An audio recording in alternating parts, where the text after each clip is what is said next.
മൂവാറ്റുപുഴയിൽ അധ്യാപകന്റെ കൈവെട്ടിയ കേസിൽ 27 പ്രതികളെ ഉൾപ്പെടുത്തി അന്വേഷണ സംഘം കുറ്റപത്രം നൽകി.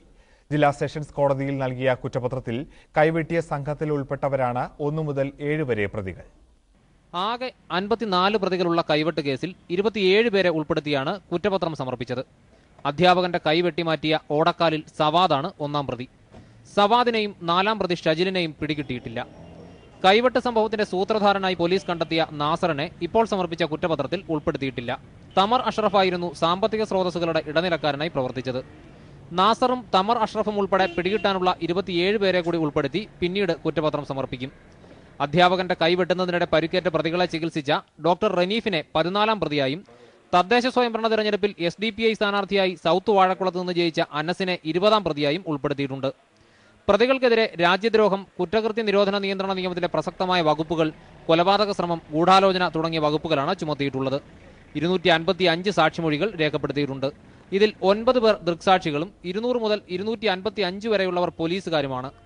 ജൂലൈ 4-ന് അധ്യാപകന്റെ കൈവെട്ടുന്നതിലേക്ക് നയിച്ച ഗൂഢാലോചനയും നടപ്പാക്കിയ രീതിയും കുറ്റപത്രത്തിൽ വിശദമായി പ്രതിപാദിക്കുന്നുണ്ട്. മനോരമ ന്യൂസ്, കൊച്ചി.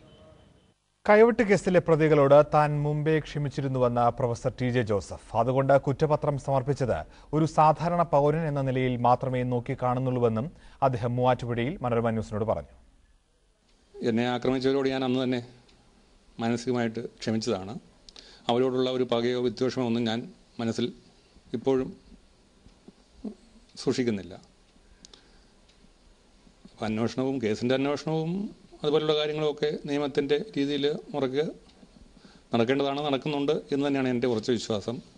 അതിൻ്റെ ഭാഗമായിട്ട് കുറ്റപത്രം സമർപ്പിക്കുന്നു. അത് നിയമത്തിൻ്റെ നടപടിക്രമങ്ങളാണ്.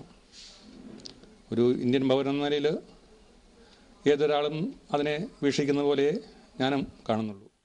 കൈവെട്ടിയ കേസിൽ 6 പ്രതികളുടെ ജാമ്യാപേക്ഷ തള്ളിയ വിചാരണ കോടതി ഉത്തരവ് ഹൈക്കോടതി ശരിവച്ചു.